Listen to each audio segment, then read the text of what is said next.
بھی عبادت ہے اور بات کرنا بھی، حتیٰ کہ اپنی بیوی کے پاس جانا اور اپنے بچے کو پیار کرنا بھی عبادت۔ جن کاموں کو آپ بالکل دنیا داری کہتے ہیں وہ سب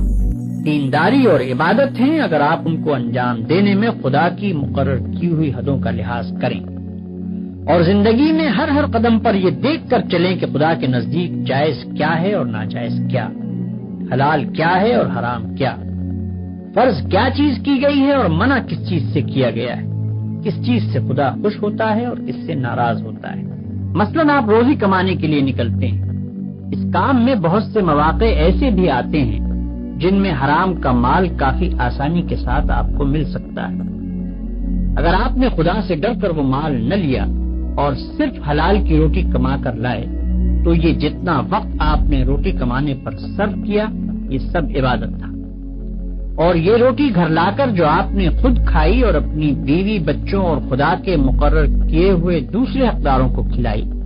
اس سب پر آپ اجر و ثواب کے مستحق ہو گئے۔ آپ نے اگر راستہ چلنے میں کوئی پتھر یا کانٹا ہٹا دیا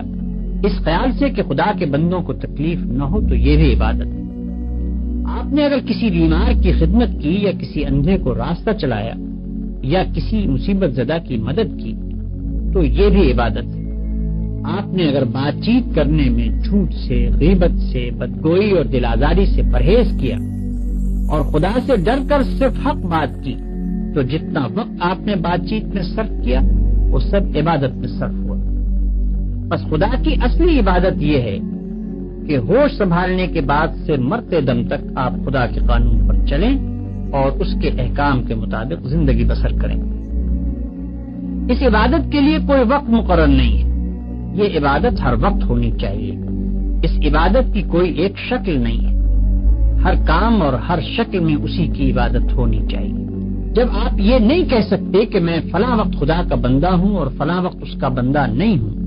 تو آپ یہ بھی نہیں کہہ سکتے کہ فلاں وقت خدا کی بندگی و عبادت کے لیے ہے اور فلاں وقت اس کی بندگی و عبادت کے لیے نہیں ہے۔ بھائیوں، آپ کو عبادت کا مطلب معلوم ہو گیا اور یہ بھی معلوم ہو گیا کہ زندگی میں ہر وقت ہر حال میں خدا کی بندگی اور اطاعت کا نام ہی عبادت ہے۔ اب آپ پوچھیں گے کہ یہ نماز، روزہ اور حج وغیرہ کیا چیزیں ہیں؟ اس کا جواب یہ ہے کہ دراصل یہ عبادتیں جو اللہ نے آپ پر فرض کی ہیں ان کا مقصد آپ کو اس بڑی عبادت کے لیے تیار کرنا ہے جو آپ کو زندگی میں ہر وقت ہر حال میں ادا کرنی چاہیے۔ نماز آپ کو دن میں 5 وقت یاد دلاتی ہے کہ تم اللہ کے بندے ہو، اسی کی بندگی تمہیں کرنی چاہیے۔ روزہ سال میں 1 مرتبہ پورے 1 مہینے تک آپ کو اسی بندگی کے لیے تیار کرتا ہے۔ زکوٰۃ آپ کو بار بار توجہ دلاتی ہے کہ یہ مال جو تم نے کمایا ہے یہ خدا کا عطیہ ہے، اس کو صرف اپنے نفس کی خواہشات پر صرف نہ کر دو بلکہ اپنے مالک کا حق ادا کرو۔ حج دل پر خدا کی محبت اور بزرگی کا ایسا نقش بٹھاتا ہے کہ اگر 1 مرتبہ وہ بیٹھ جائے تو تمام عمر اس کا اثر دل سے دور نہیں ہو سکتا۔ ان سب عبادتوں کو ادا کرنے کے بعد اگر آپ اس قابل ہو گئے کہ آپ کی ساری زندگی خدا کی عبادت بن جائے تو بلا شبہ آپ کی نماز نماز ہے اور روزہ روزہ ہے، زکوٰۃ زکوٰۃ ہے اور حج حج ہے۔ لیکن اگر یہ مقصد پورا نہ ہوا تو محض رکوع اور سجدہ کرنے اور بھوک پیاس کے ساتھ دن گزارنے اور حج کی رسمیں ادا کر دینے اور زکوٰۃ کی رقم نکال دینے سے کچھ حاصل نہیں۔ ان ظاہری طریقوں کی مثال تو ایسی ہے جیسے ایک جسم کہ اگر اس میں جان ہے اور وہ چلتا پھرتا اور کام کرتا ہے تو بلا شبہ ایک زندہ انسان ہے، لیکن اگر اس میں جان ہی نہیں تو وہ ایک مردہ لاش ہے۔